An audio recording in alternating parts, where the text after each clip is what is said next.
So welcome to today's session. For anyone who doesn't know me already, my name's Anna. I'm a Tibetan Buddhist nun. I've been trained in the Gelugpa tradition of Tibetan Buddhist philosophy by the great teacher and spiritual guide just behind me in the photograph, Venerable Geshe Acharya Thubten Loden, and he's the author of the marvellous course book, Meditations on the Path to Enlightenment. So this year we've been introducing the graduated Path to Enlightenment in the introductory course. And so the Path to Enlightenment is a timeless teaching. It is now more than 600 years old. It is very special in innumerable ways. Firstly, for those interested in the mind of enlightenment, which is bodhicitta, the mind of enlightenment, it's a jewel-like recipe of how to take the path to achieve that kind of mind. For others who just want to be happier, live a more functional life, and more relaxed, there's lots of brilliant methods on offer within the path to enlightenment. So we'll start this session. Today's session is about bodhicitta in general. We'll start the session with the concept of bodhicitta, which I'll explain to you. But we'll start the session with some breathing meditation to settle our minds and become more present. So the object of a breathing meditation is the sensation of the breath as it enters and leaves the body. So we begin with a nice meditation posture, which is the core of which is a nice straight back. And we lift up our shoulders and drop them down to take any tension out. We don't want to be too relaxed, but we certainly don't want to be tense. Then we can hold our right hand in the left hand. The traditional way is the right hand in the left hand with the tips of the thumbs touching. If you don't want to do that, just relaxing your hands in your lap is also fine. And then either sitting on the floor cross-legged or on a chair with your legs and feet in a comfortable position. We hold our elbows a little bit away from the torso. That'll also prevent any sleepiness. And we rest the tongue on the roof of the mouth with the tip of the tongue just behind the teeth. That prevents the build-up of saliva. And then we look down the bridge of the nose. If we put our head too high, we are likely to get quite agitated. And if it's too low like this, then we can get quite sleepy. So just go down the bridge of the nose, end up about 12 inches or a foot in front of you, and either eyes gently closed or a little open if you're able to do that, again, to prevent sleepiness. So as I said, the object of concentration is the sensation of the breath.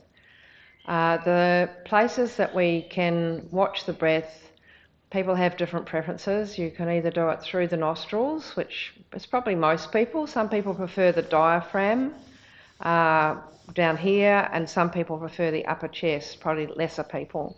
So you choose one of those places and don't vary it so that you're assisting your concentration. And we're going to watch the breath as it moves either up and down the nostrils or falls and rises.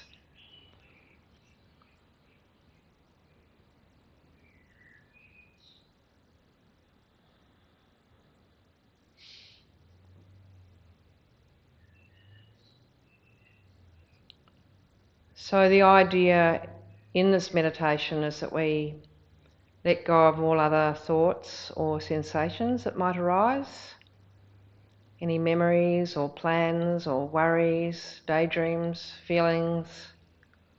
Take this opportunity to really settle the mind and build our concentration, clear any worries, and generally help our relaxation as well. So any sounds or sense awarenesses such as itches, they're just considered to be like mere distractions from the object of our concentration. So we can have a little bit of our mind watching out for them. When they appear to the mind, we label them as mere distraction, and as quickly as possible we bring the attention back to the sensation of the rising and falling of the breath. If we have any thoughts that arise, then we just let them go very, very gently. This is not an exam, this is just a way to create more spaciousness and sense of clarity and concentration. So if we do have thoughts and we do have itches or any sounds, we just really let them go gently, like we would see passing clouds in the sky, and bring our mind back to the object of concentration.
If we're finding it challenging, we can use a tool such as counting from 1 to 10.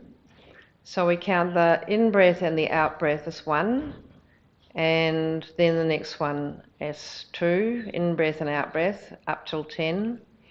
If we manage to reach 10, then we can start again. If we find that we've been distracted during the 1 to 10, again, no recriminations, nothing is bad, we're just doing some training here. Just gently bring ourselves back to number 1 and start again.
Okay, when you feel ready, welcome to release your concentration on the breath. So last week we explored the extraordinary minds of great love and great compassion. I will come back to them a little bit later in the session, but first, just in summary, great love means wishing for the happiness of all others. It's a mind that continuously wishes for the happiness of all others in Tibetan Buddhist philosophy, and great compassion is wishing to free all living beings from all forms of suffering, and there's many different types of suffering. So both of these, great love and great compassion, are foundations of the extraordinary mind of bodhicitta, known as bodhicitta. So let's introduce this amazing concept. It is a mind, bodhicitta is the attitude of great compassion, wishing to remove the suffering of all others, and the recognition that to be of the greatest benefit, it is ideal to attain an enlightened mind or become fully awakened like the Buddha was. So in Sanskrit term, now that's a very big goal. So what we tend to do is practice bodhicitta by including a bodhicitta motivation within all of our Buddhist practice. So we can't suddenly go from wherever we are to having the mind of bodhicitta. That's enormous, but it is about the motivation for our practice. So what we're essentially saying is that we want to be in the best place possible, the best person that we can, to help ourselves and to help others as well. So the Sanskrit term bodhi means enlightenment and chitta means mind. So the etymology of bodhicitta is the mind of enlightenment. There's many benefits of practicing bodhicitta and embodying a bodhicitta motivation. And two to especially mention here is that all of our wishes will be fulfilled once we develop this incredible mind or realisation of bodhicitta. Succeeding in so many things that we once thought difficult will become a lot easier and will become a source of love and peace for everyone that you encounter and for all living beings. So a person who has realised bodhicitta, one might suggest, I don't know, but might suggest that somebody like His Holiness the Dalai Lama has realised bodhicitta and is an incredibly loving and kind and warm-hearted person who's continuously working every day of his life and every moment of his life for the benefit of all living beings. So this realisation of bodhicitta becomes like a remarkable source of energy as well, because people who have that level of kindness are often working well into their older years, and it's because this whole life is dedicated to caring for others. That's what they do. Their mind is very unselfish, but also knowing that to be able to do that, they do also need to look after themselves. So we look at people like His Holiness and Mother Teresa, our own founder and spiritual guide. These people have been working tirelessly into their 80s and if possible beyond. So in Tibetan Buddhism, it describes two types of bodhicitta that we can call on. The first is called wishing bodhicitta, and the second is called venturing bodhicitta. Wishing bodhicitta is just as it sounds. We have the thought that the state of enlightenment sounds marvellous to benefit all living beings. So we feel attracted to making ourselves the best version of ourselves that we can, with our own personalities and our own interests, and getting that into a really good state. And we then wish that we wish that we would like to go on this path to be of much more service and benefit to others. And then venturing bodhicitta is also as it sounds. It's when we actually set out on this path to enlightenment. For those who are not familiar with it, the path to enlightenment is a step-by-step program of study and meditation in which we can actually develop our mind. So we set on this path to enlightenment, we study and meditate on all the different subjects of the path to enlightenment, and over time our mind, they say that our mind ripens. It ripens. So it ripens for our benefit, we become happier, we become more relaxed, we become more concentrated, we are more generous and kind and compassionate. All of this happens spontaneously. And we're also of more benefit naturally to those around us. It's a natural process. It's not something that's contrived. We don't have to stop and think about it. We've done the work, we've done the graduated path to enlightenment, we've done the study, we've done the meditation, and our mind will develop. So bodhicitta is a practice that can be incorporated into our daily lives. Efforts to develop strong bodhicitta motivation for all of activities will, without any doubt, bring significant changes to the mental continuum. So it's not easy when we think about it, in our day-to-day lives, is to include all living beings as the object of our heartfelt love and compassion. That's not what we necessarily started off in this world thinking about or where we landed. And to strive for their benefit by attaining enlightenment. That's not necessarily part of our direct culture. It is part of some cultures, but it's not part of our Western culture. And certainly not all the time or every time we take a breath or make a decision. It's certainly not what we've been taught to do. So what we need to do, if we are interested in this mind of enlightenment, is that we need to train our minds to think differently. At first, our actions tend to remain focused on the narrow self-interest of our lives and the personal peace of liberation. Therefore, it is really great to start our bodhicitta training with the minds of great love and great compassion. And these are predicated also on other parts of the path to enlightenment and understandings of the path to enlightenment that come before, which was so skillfully put together by an extraordinary teacher. His name was Geshe, and he put that together. There was a lot of disparate teachings at the time about Tibetan Buddhism, and he put together the graduated path to enlightenment so that the teachings were a lot more accessible for everyone in the Tibetan and other parts of other countries interested in Buddhism, such as India. He put this together in the 15th century. So nevertheless, developing an understanding of bodhicitta, nevertheless, we do need to do all these other steps first before we can really get our minds around bodhicitta. But nevertheless, developing an understanding of bodhicitta, and especially the bodhicitta motivation, is very useful throughout our practice, because it helps create a roadmap of where we are going and greatly strengthens our practice.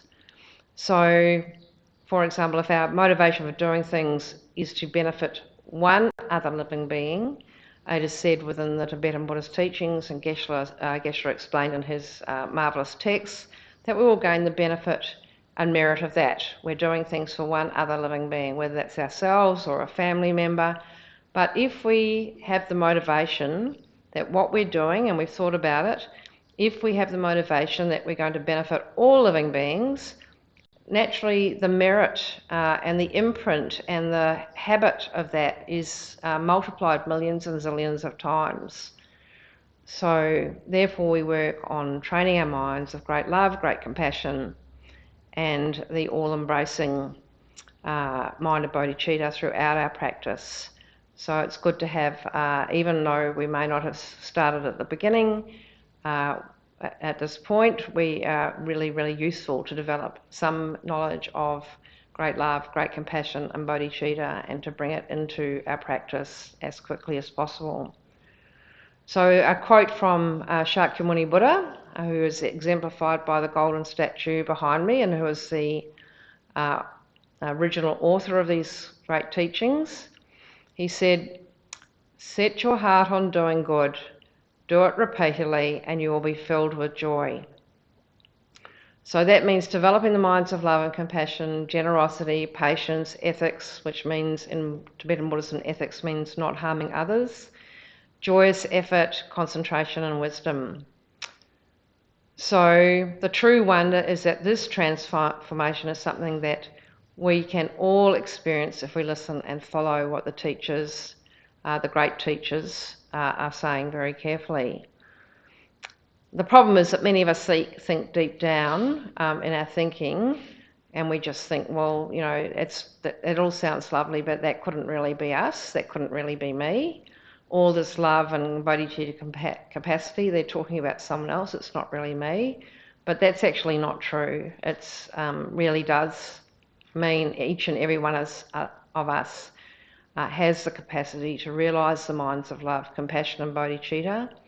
And it's really useful, in fact, to develop that kind of confidence and also responsibility, in a sense, towards our other fellow living beings, to develop that kind of confidence that we can do it, and to develop the confidence that it's important to do it, because we're living in an interconnected universe. We are all interconnected. I think we all saw that much more clearly during the pandemic. We've seen it, the impact of the cost of living crisis is happening all over the world.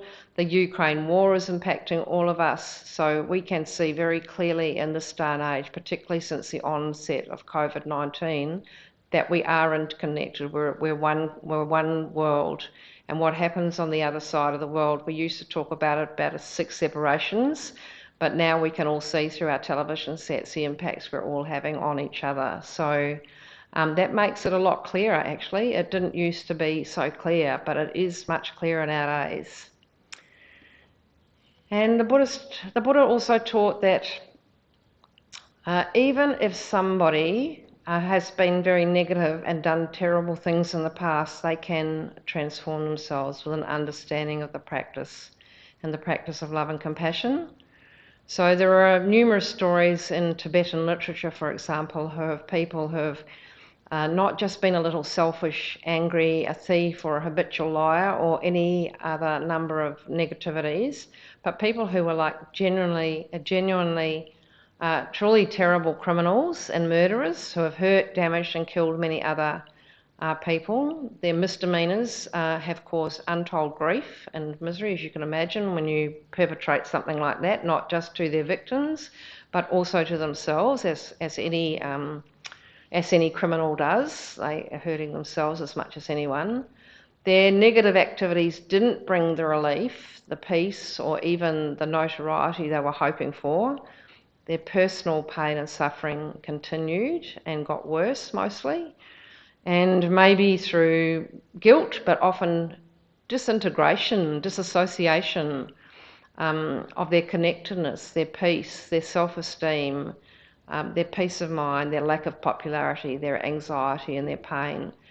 Essentially, these people were looking for happiness in the wrong place. So this can also happen, of course, on a much smaller scale: irritation, petty jealousy, self-focused behaviour like hoon drivers who insist on breaking the speed limit and then end up crashing and hurting themselves and numerous others. This is another example of very, very self-focused behaviour. And the minds of compassion and love and bodhicitta are the complete opposite of that. They're very non-self-focused behaviour. They're not self-cherishing behaviour. So the mind of bodhicitta is an extensive subject with lots of different aspects to study, and far more than we can explore today. But a brief summary of them, they also include, there are 3 minds for generating bodhicitta, which is, we won't do this today because we had ended our retreat this morning and some of the people in the room have already done this meditation this morning. But this is the 3 minds for generating bodhicitta are the shepherd-like bodhicitta. So you'll become like a shepherd who is looking after the flock, and you always put all your sheep first and then you follow after to enlightenment. So you help everybody to develop and ripen first.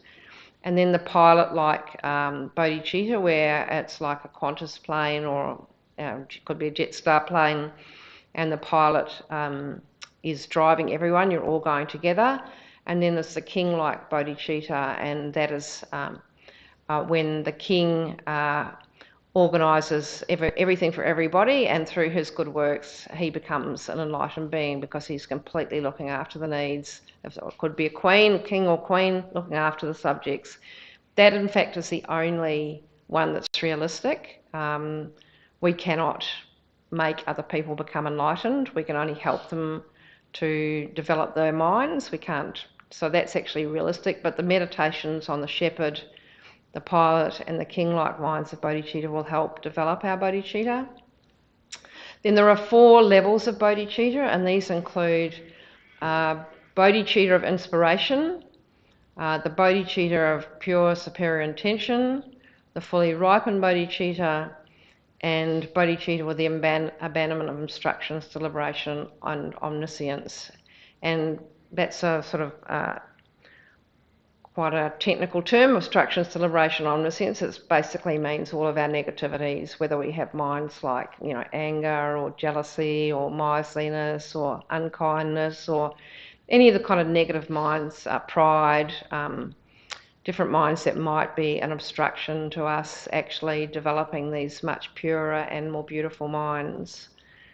And then there's 22 examples of bodhicitta, such as the moon and the mountain and the jewel, and they're all explained in Geshe Loden's books, and they're all really wonderful for meditation on the mind, of developing the mind of bodhicitta.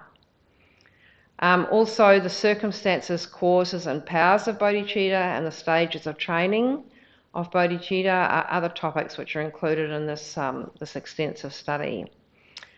So there are so many methods to develop our bodhicitta, this rare and extraordinary mind, but I will summarise 7 cause and effect transmission, which was handed down directly from the Buddha. And it's as relevant today as it was 2,600 years ago, dealing with the universal themes such as equanimity or equality. So then what we'll do after I've gone through these 7 stages is we will do the meditation on equanimity, which is a really, really profound meditation, and it's the preliminary to developing bodhicitta, so it's a really useful one. So Buddhism really challenges the notions of equanimity. It says that there are really no differences. It has a slightly different foundation than we might look at, equality and injustice and justice and all those things. The foundation of it is that everybody wants happiness and we don't want suffering. And it is that simple, but seeing that and living that takes practice. So other themes of this practice of equanimity are learning gratitude, having real gratitude for the life that we have, taking personal responsibility for our world and the world around us, love, compassion, and this peerless mind of enlightenment that I've been talking about.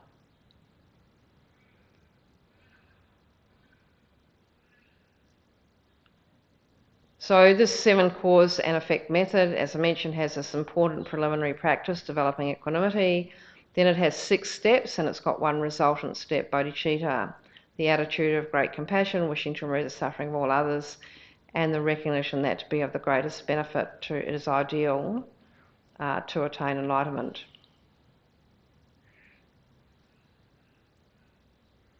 So if we think the goal of bodhicitta is just simply too much for us, and if you're new to the Buddhist path, it may well be. It's a big goal, it's a huge goal, and many of us do, even if we don't, even if we're attracted to it at the beginning. When I first came to Buddhism, I was in awe of it. I didn't really understand it, but I was quite in awe of the concept and the idea of bodhicitta. But then as I travelled along, I guess there were times I thought, that's really big to have a mind like that that's able to think continuously for the benefit of others all of the time and make all my decisions like that. And, I'm not sure that I've got the capacity. So, if we have those moments, and we can at least think that cultivating that approach and that attitude is going to be beneficial regardless. It's going to be beneficial anyway. And it is also an opportunity to fast track our learning and growth. So, of course, you go on a journey like that and try and change your mind to become something that is so altruistic and so extraordinary. Of course, there are going to be moments when it seems not feasible. So bodhicitta is like great love and compassion, as I mentioned. It's not permanent and it can be learned, so it is in our hands. So I'll just run through these 7 parts. So the 7 parts are called perceiving all beings as mother, remembering kindness, repaying kindness, great love, great compassion, pure superior intention, and bodhicitta. And within these are some important concepts to explore and some that might challenge us at first. And let's summarise. So equanimity, as mentioned, first is developing a mind of equanimity.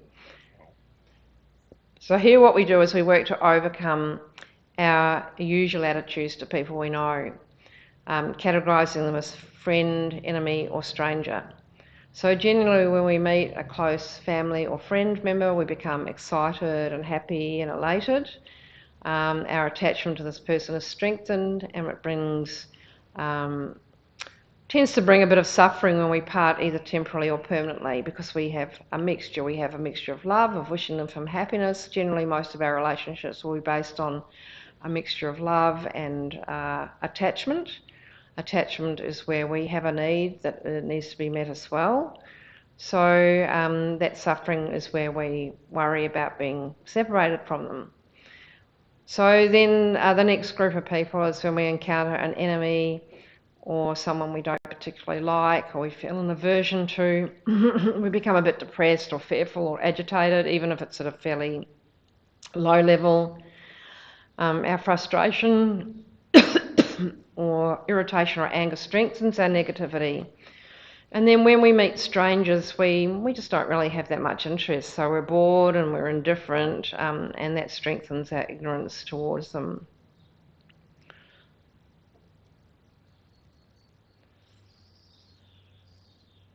So with such minds operating in our dealings with people, and it's interesting observing, if you go to a big shopping centre, you can observe how you are responding to people. It's a wonder that our minds are up and down and quite confused and agitated. So in that kind of categorising, it becomes quite almost impossible to experience much happiness ourselves, let alone develop great love and compassion or the peerless mind of enlightenment. So that's why developing the mind of equanimity is emphasised so strongly. So we need to then challenge these discriminatory states of mind from the perspective of the subject, which is ourselves, and break them down and begin to establish this mind of equanimity. And we can do that 2 ways. We can read about it, or we can listen. We read, and then we can also meditate on it. And then over time, we will begin to break that attitude down. So then we also need to establish equanimity from the perspective of the object of others. And regardless of how we categorise others as friend, enemy or stranger, every living being is equal in wishing for more and more happiness and wishing for less and less suffering. Every living being is equal in the face of birth, ageing and death. So if these facts are true, if we are all experiencing various forms of suffering and we all do want happiness, then from a logical point of view, why would we discriminate regarding who is worthy of our love and wish for happiness and who is not? So there's an example given here. If there was a nursing home filled with 30 older women, all with cancer, would we pick 1 or 2 over the others? It's the same with living beings. We are all afflicted with the various sufferings of cyclic existence. Will we pick some and not others, dependent on the fragile circumstances of this life's temporary situation? So by focusing on equanimity, delusions of attachment, there's a whole range of delusions. They come under you can categorise them under 3. Delusions are like negative minds, attachment, ignorance and anger. These decrease because we have made the objects of these emotions equal. So it's a very, very important preliminary step in the 7 cause and effect method to developing bodhicitta. And before we meditate on bodhicitta, then I'll just run through these 7 steps. So the first of the 7 steps,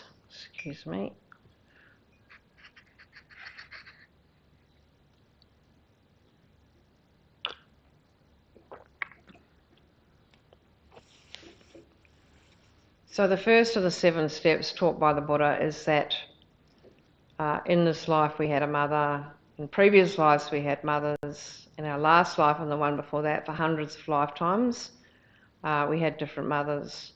So Buddhism believes in reincarnation. So in limitless lifetimes we've had limitless mothers. As the number of lifetimes is limitless, it can be established that all living beings have been our mother at some stage in an infinite stream of previous lives. It doesn't matter in which incarnation all these mothers currently reside. At some point, each living being has been our mother. And we need to think about that. Obviously, that's a big point, and we need to think through about the logic of that. Probably those of us who've heard me before, I always emphasise that everything within Buddhist practice should be pulled apart and examined and thought about. And the Buddha taught himself. He said, treat all of my teachings like a gold tester. Don't believe anything I said. So we all check the logic for ourselves. So there's quite a bit of checking to be done in this 7-stage practice. So the next stage is remembering the kindness of mother sentient beings. For some people, the term mother term has challenges. If the mother term has challenges for you personally, we can replace it with main carer or someone you see as a mother figure. We focus here on the kindness of this life's mother or carer, her or his compassion, love, and endless kindness. For those few of us who may not have had such a great experience of this life's mother through some tragedy or circumstance, we can think of an ideal mother. We can think this is what is referred to here as the nurturing, loving mother. And we think about some of the following aspects of this archetypal mother's kindness. From the beginning of life, for 9 months, we were in her womb. She cared for us and she protected us from harm. She gave up her own preferences for us, such as spicy foods. She gave up her favourite sport for us so we could not be injured. She gave up her job to birth and nurse us and accepted many restrictions that pregnancy and childbearing placed on her. She sacrificed a good figure and accepted the pain of childbirth to bring us into the world. Once we came into the world, we were totally helpless. We weren't able to only to look at a young newborn baby and were unable to support life without the support of a mother or a carer. Without the mother to feed us, protect us, keep us clean, we would very quickly pass away. Every few hours we've been fed, we've been changed, cleaning up all of the urine and faeces, need clean clothes and bedding, somebody to respond to our cries. And the mothers in the animal world are also very kind. They exhaust themselves foraging for food and often go hungry themselves to suckle their young. I had the wonderful experience of in the other house there's an atrium, and a bird had nested in a place that was really visible, and it was just been amazing to watch the devotion of that mother as she kept sitting on the eggs and then flying away once the little birds were hatched, and flying away literally every second hour to collect more food and feeding them and sitting on the nest. They can't actually sit on the birds once they've grown a little bit, by 2 or 3 days. They have to stand, and she just sit there keeping them warm and doing this. The birds are not far off flying now, but it's been doing that just continuously, and their little beaks sitting up, and they're desperate for food. So the role of the mother, it was incredible watching the role of the mother in that natural environment. So in every one of our limitless lives, we've been cared for by a mother like that. So in remembering the kindness of mothers, remember the kindness of every living being, like the bird I just talked about, because every living being has been a mother. So when we can think about this kindness and this love, we enhance this warm feeling by thinking about the kindness of living beings from other perspectives as well. For example, whatever pleasure that we have in this world comes from other living beings. The food we eat is grown, distributed, packed, displayed, advertised and sold by other living beings. Clothes that we wear come from the wool grown on the backs of other living beings, for example. We can't move anywhere through our cities without requiring roads or transport and rail networks. They've all been produced by other people who've contributed to making our cities work. As shops and supermarkets are absolutely stocked with goods that have been made by others, and other people provide us with jobs and services. We get cared for by people in hospitals and doctor surgeries and other health facilities. Consciously or unconsciously, other living beings support our very existence. We cannot, very, very hard to live in complete isolation from the support of other living beings. In Buddhist philosophy, other living beings are also considered as kind because they help us on this path to liberation and enlightenment. Enlightenment, they provide us with a myriad of opportunities to practice patience, and without other people it would be impossible to generate peace and happiness that arises from the practice of patience. There would be no objects of compassion or love, and we could not generate renunciation of suffering or bodhicitta, the mind of enlightenment. So we can therefore generate a view of all living beings have been our mother at one time or another, and from this general perspective of our dependence on them for all forms of happiness and good conditions.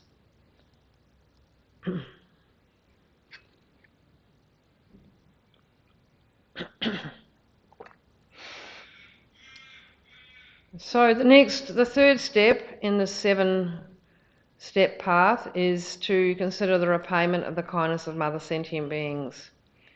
And we recognise that all sentient beings have shown us the kindness of a mother, but only the lifetime differs. So all of these living beings throughout the world are now experiencing various forms of suffering, and we've got an opportunity to repay that kindness. And when we gain this attitude of developing the right kind of wish to repay the kindness, we will develop the right kind of relationship with each being. So it would be wrong to abandon our mothers, mother living beings. It would be wrong to abandon our mother if she was suffering and if she was elderly and suffering.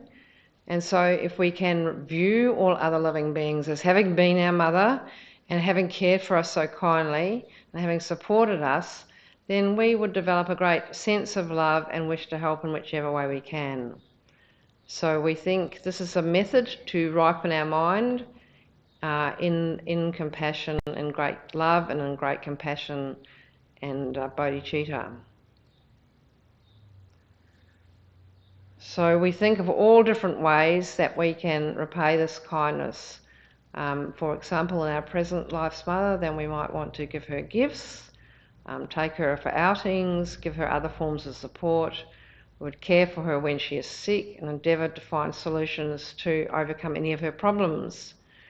If we're interested and we feel so inclined, we can also think about introducing some of these Dharma concepts to give her a more long-lasting solution to problems. And then we can use methods in our approach to all living beings and imagine that we can help them in so many ways. So then we come to great love, which we covered in detail last week, but I'll just go over it quickly. So the 4th step is developing a mind of great love. And so great love is an endless source of balanced positive energy, which assists all of our activities.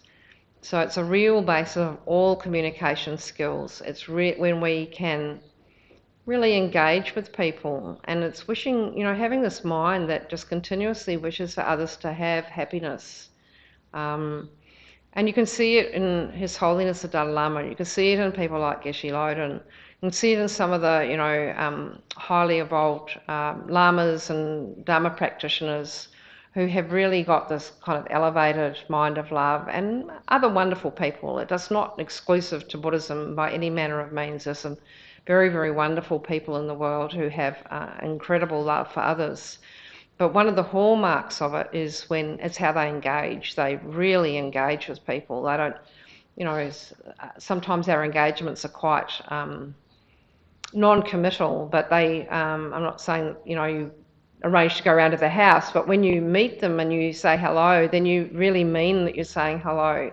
when you see somebody in the street and they look at you and smile, you really smile, and you know, do something even very small, like, you know, there's been the movement, little acts of kindness. You might be in the supermarket and you see somebody elderly and you pick up their shopping. You know, that's engagement. That's the mind of love and mind of great love. And they might be complete strangers to you.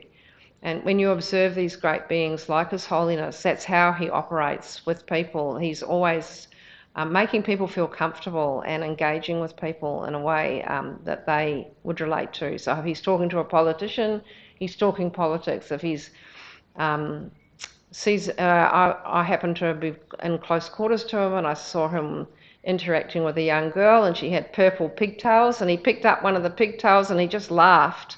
And it was just such a sort of a beautiful, gentle moment of you know, just happiness and engagement. It was obviously we can't do that. Going in the street, someone would be quite affronted, but it was beautiful for her, and it was appropriate for her, and it was appropriate for the people around her at that moment. So that's a kind of example of what I mean about having a kind of a mind of great love. It's a great heart-warming love that embraces everyone without discrimination. I mean, one would have thought that maybe, you know, a monk from a high monastery would not be particularly, you know, approving of a young girl dyeing her hair purple because he's come from a very disciplined and, you know, organised background. But he was so light and loving about it. It was really sweet. So yes, so when we contemplate great love, we think to ourselves quite strongly, may all living beings without exception have happiness and all sources of happiness. So there's a great Tibetan master named Nagarjuna, and he said there are so many benefits of concentrating on this mind of great love, even for just a second. He says in his Precious Garland, in his work, his set of verses, Precious Garland, even to offer 3 times every day 300 dishes of food does not match a small part of the merit, that means the benefit, to our mental continuum acquired in 1 instant of love, of genuine love and kindness. And other verses in Precious Garland, he explains so many benefits of the realisation of great love, such as seeing all beings in their most positive and beautiful aspect, and always relating to them by thinking of them as kind. Because of this, you also become the object of love for others. So when you think of His Holiness, because he's a very obvious example, how many thousands of people over the world, whether it doesn't matter what their background is, it doesn't matter whether they're Buddhist or Christian or whatever, how many people revere him and can see that he's such an incredibly kind and genuine person. So when you meet others, and as he is, when you meet others, you're received with warmth and love, and that's because you bring happiness and love wherever you go. Then also Nagarjuna said you're protected and helped by all manner of other beings. You always remain happy and blissful. The mind of love itself has a nature of supreme happiness and contentment. You'll experience many forms of physical enjoyment and comfort. Your body will remain healthy, vital, radiant and relaxed. And the best source of health is a happy mind. And there's a few more there too. So I'll just go on now to pure superior intention. And he also says, with the mind of great love, you'll effortlessly accomplish all your aims, which I think we mentioned earlier.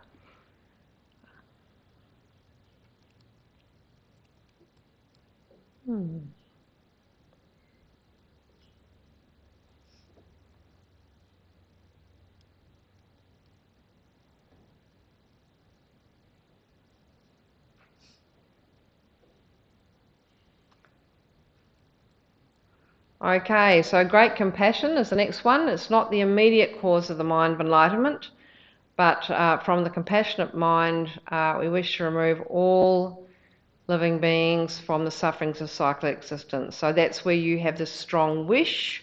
It's not the actual freeing of them, it's a wish to free them, that you genuinely and heartfeltly wish that people don't have suffering. You don't want to see them have any form of suffering in a very strong and heartfelt way, people and other living beings.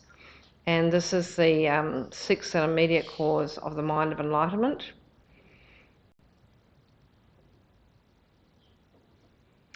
That's the fifth cause. So that is the mind of compassion, the great compassion. And then the next one is pure superior intention. It's number 6. And this is where it arises from the mind of great love and the mind of great compassion. And it's the immediate cause of the mind of enlightenment. It's pure superior intention. And this is this very strong thought that we then are going to take responsibility to actually, in whatever way we can, to actively liberate living beings. So we're taking on that goal ourselves.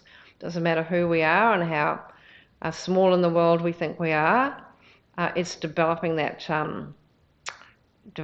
confidence. And then finally we come to the final stage of the 7-step cause and effect method, is the actual development of the mind of enlightenment, and this is the realisation of bodhicitta, the extraordinary and special mind that altruistically wishes all living beings to have enlightenment and to actually lead them to enlightenment. And then we begin to think about all the best way for that to happen. We think about when we come to this bodhicitta stage, what is the best way for me to help living beings? How can I be in the best place to do that? So, the minds of great love and the great compassion, we've already said that we really, really want people to be happy. We really, really want to repay the kindness of all mother living beings. We really, really want to free people from suffering. Then we take the next step and say, well, I'm going to take responsibility for that. And then we take the final step and say, well, how can I actually be of the most service?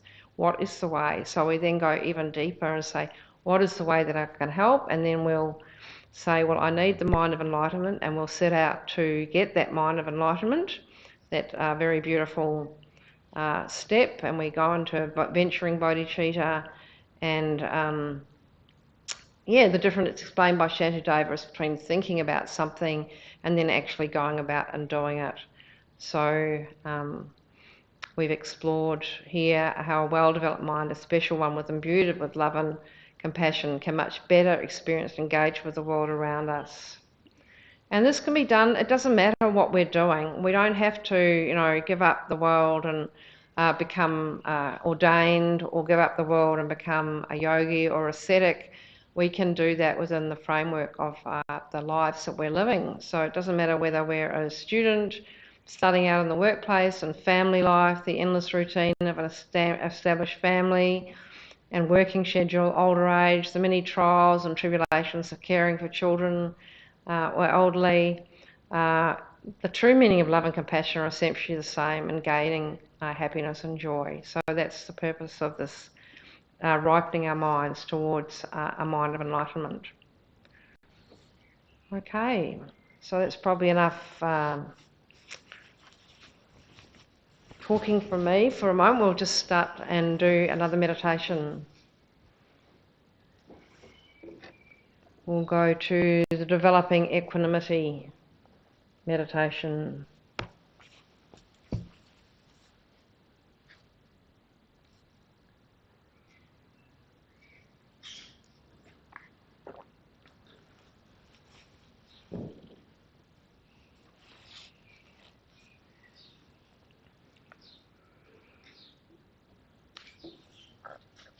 So how we do that is we visualise beings in 3 groups. So let's get our posture in a good place again, and perhaps for a couple of minutes just go back to the breathing meditation, just to settle our minds.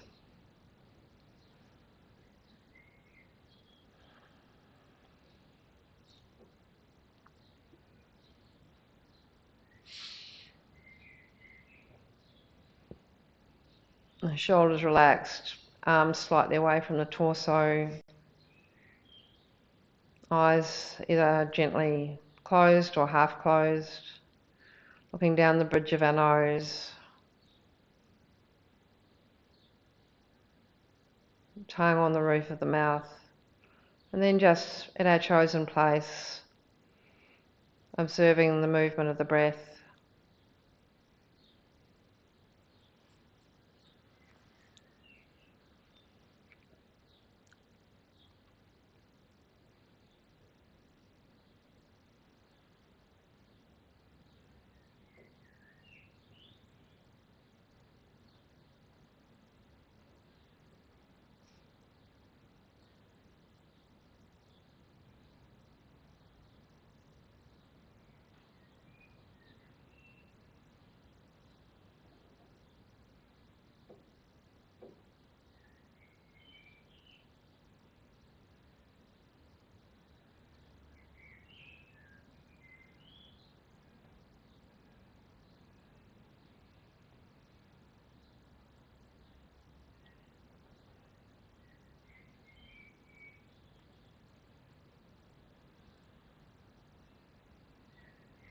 And the idea of focusing on the breath is to become more relaxed and peaceful, letting go of our thoughts and any sensations, any observations, using this precious time to stabilise our mind, bring in a sense of peace and relaxation and enjoyment.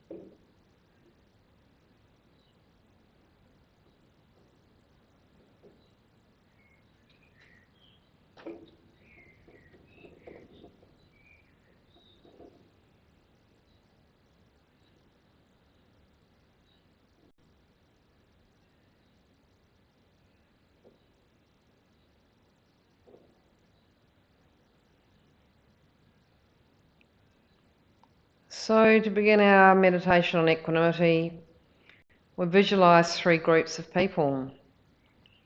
So directly in front we visualise strangers. That's anybody who we feel neutral towards, we don't know, people we just see in the street or at the supermarket.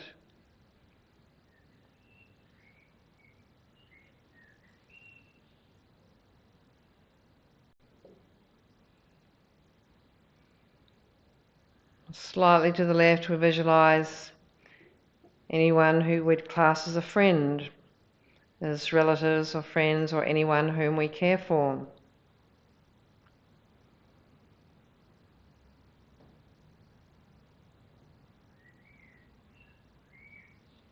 So to the right we visualise enemies. That's anyone that we have harsh or hurtful feelings, or someone we might find it difficult to communicate with.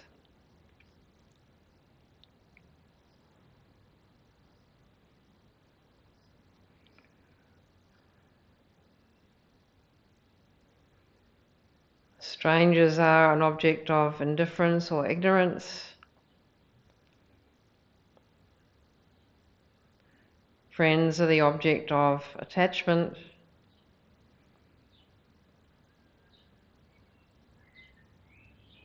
And enemy is the object of our aversion or anger.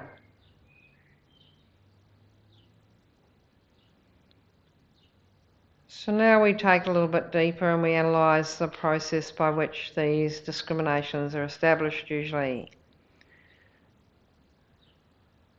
We find that friends become friends because they like us, praise us, and usually do things that we find pleasant.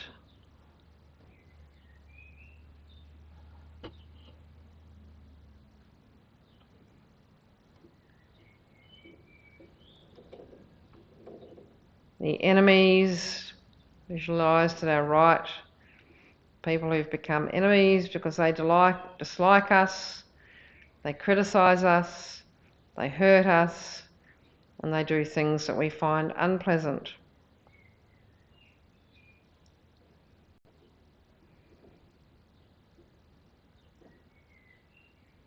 And strangers remain strangers because they've done neither. They've neither benefited us nor harmed us.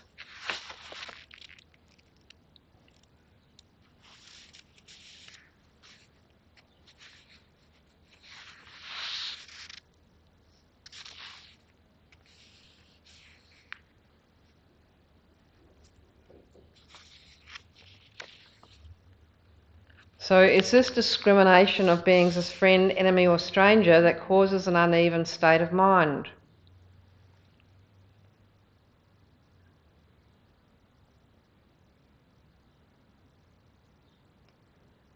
We encounter a friend, we become excited, even elated. The illusion of attachment is strengthened and brings resultant suffering. When we encounter an enemy, we become a bit depressed or a bit sad, a bit fearful, and a little agitated. or if it's a little milder than that, a little disappointed. Our anger and irritation or frustration is strengthened, bringing further suffering. And when we meet a stranger, we're bored or uninterested, and that strengthens our ignorance. The ignorance being incorrect view of reality.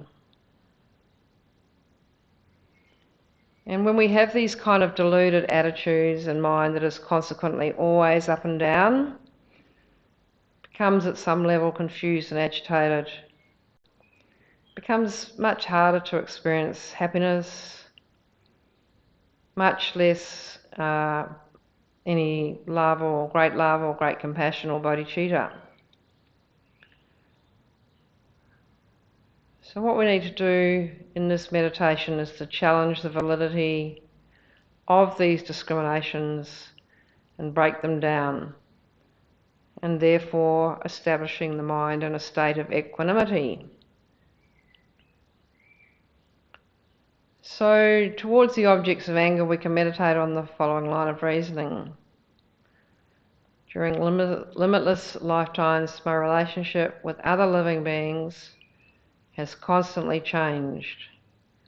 It is true that the people grouped as enemies, with whom I feel angry and cannot communicate, might be harming and hindering me at present. But in many previous lives, and every likelihood, they have loved and helped me, and I have loved and helped them.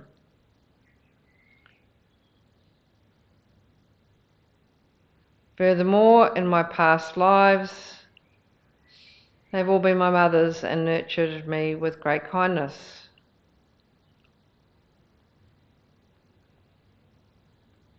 Therefore, there is no reason to harbour anger or harm towards them. And besides, they all don't want suffering, and they all want happiness. So in this way, the objects of our anger are equalised with all other living beings. We hold the sense of equality single-pointedly.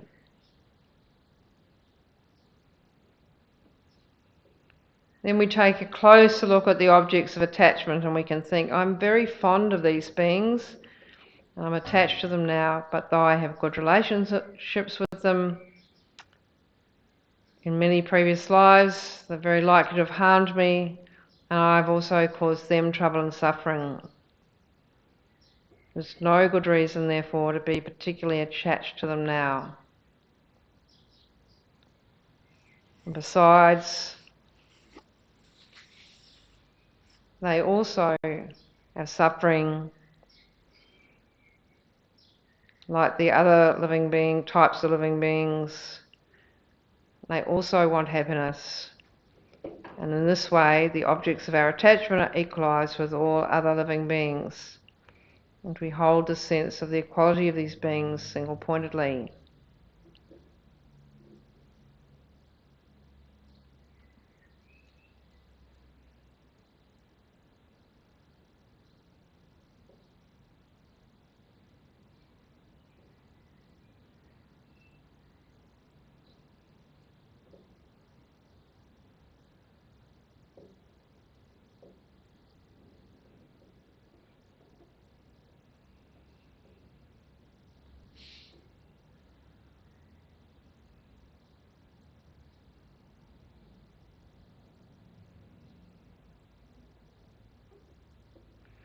Then we focus our mind on the objects of indifference.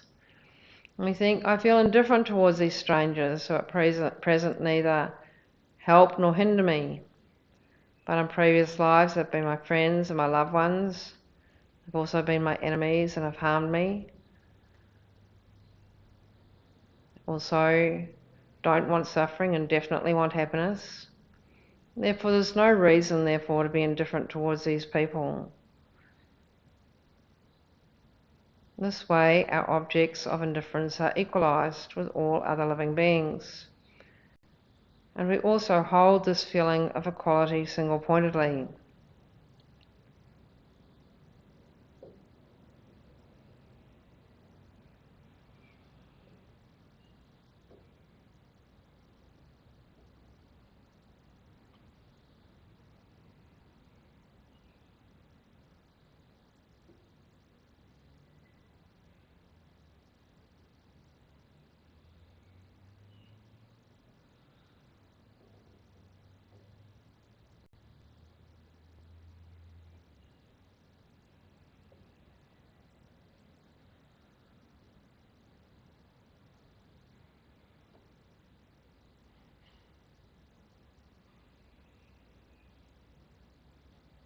And then furthermore, even during this life, there is no certainty about relationships of friend or enemy and stranger. Commonly, a good friend will argue and they can become your enemy. A perfect stranger becomes the centre of our universe. And even an enemy can be won over and become a friend. It happens all the time. Changing of relationships.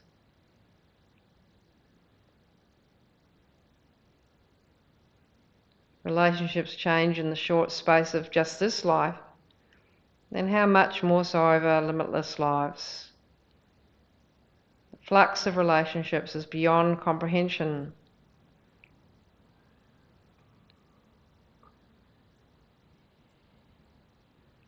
By analysing in this manner, we develop the recognition there's no reason to be attached to and to help the friend. There is no reason to be angry towards and harm enemies. And there is no reason to be indifferent towards and to ignore the stranger. All such discriminations are invalid. The reality is that all beings are to be seen as equal, and I should not discriminate between any of them. Now we concentrate single-pointedly on this thought, on the resultant feeling of equanimity.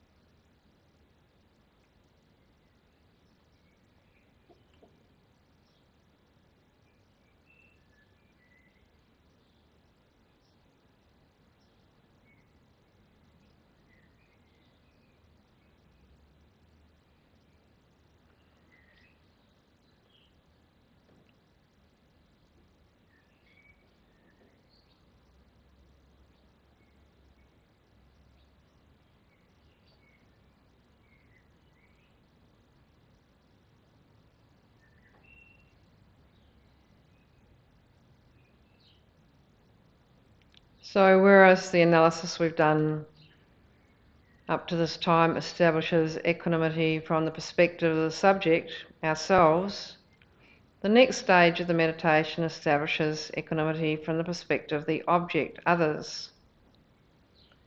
Here we can recognise that regardless of how we categorise others as friend, enemy or stranger, from their side, each and every living being is equal in wishing for more and more happiness and wishing to have less and less suffering. Despite their wishes to be free from suffering, every living being continues to experience it. Despite their wishes for greater and greater happiness, most living beings find it elusive. And besides, every living being is equal in the face of suffering and death. Every living being is equal in wanting greater happiness. So if this is true from their side, then why should we discriminate as to who or who is not worthy of our loving wish for their happiness?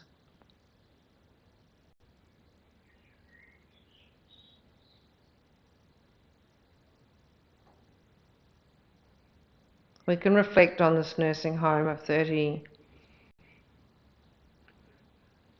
ageing ladies, each of whom was 100 years old and each of whom had cancer, and consider whether we would discriminate, some as worthy of our compassion and love and some as not.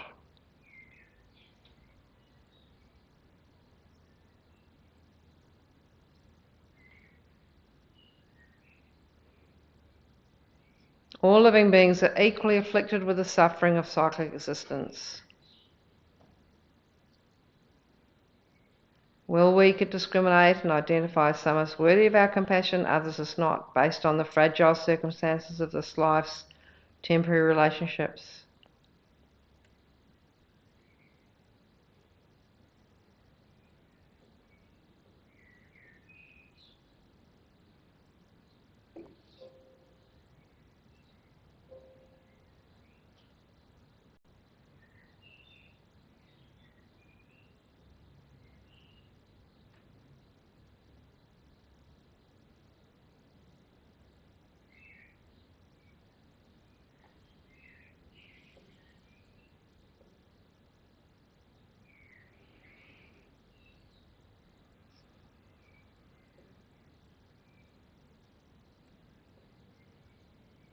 Geshe says to look after one set of people on the basis that they have helped us in this life, and to ignore and to be averse to others is about as noble as a politician who gives special favours to those who have contributed lavishly to this year's campaign and legislates to help them at the expense of the general population and even those who have given to last year's campaign.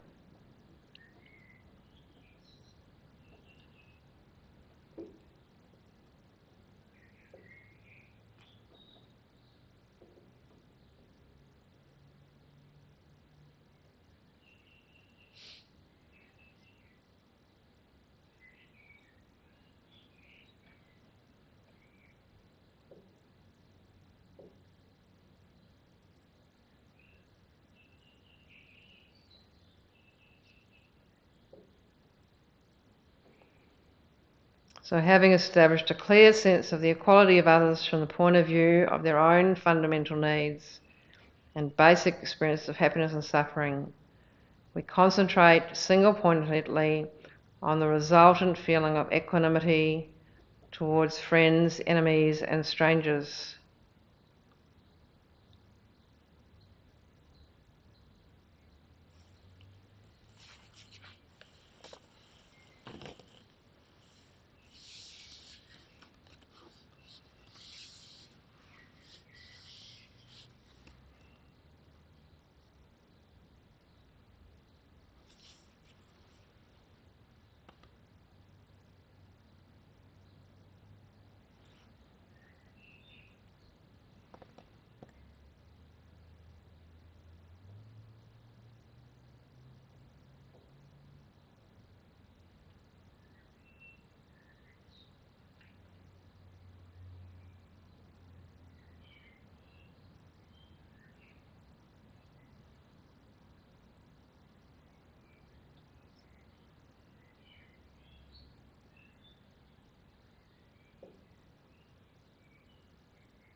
So this meditating on equanimity is a preparation for the first stage of the 7 cause and effect method, and it's really necessary to be able to develop bodhicitta.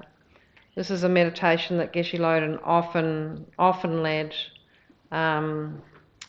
in his teachings, so it's a very good meditation, and it's quite an easy meditation to remember, so it's a good meditation to do if you feel so inclined, and as often as possible if you do feel so inclined. So we'll then conclude the meditation by doing a dedication in recognition of the effort of this meditation in this class. We dedicate the positive energy that we have created towards more happiness in our life, more good conditions, better health, and also happiness and good conditions for the people that we love, for our colleagues, our acquaintances, people throughout Australia, and for all living beings.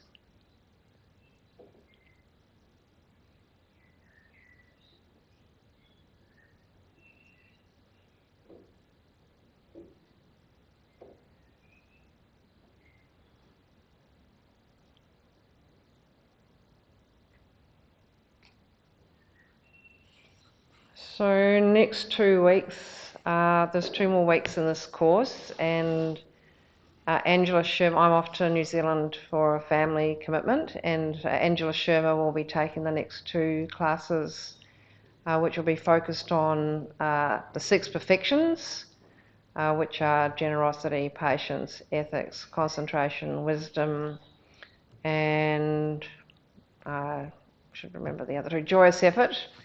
So she'll probably do 3 in each week, and they're really interesting topics as well. So I hope you've enjoyed the class and wish you well for the next week. Very welcome to join us for some afternoon tea, and the shop, I think the shop is still open, but you're also very welcome to join us for afternoon tea and cakes, etc. And there's also some fruit, because we've just had a retreat, and so if you'd like to take some fruit home, everyone will be welcome to take a little bag of fruit home as well. So yeah, thank you.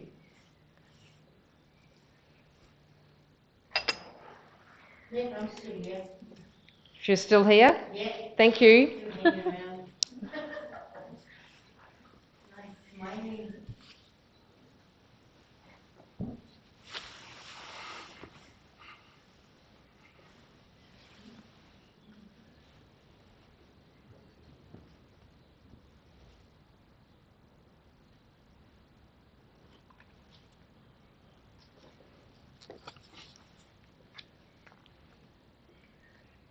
And anyone staying on to the 4 o'clock class, Path to Enlightenment, it will be taken today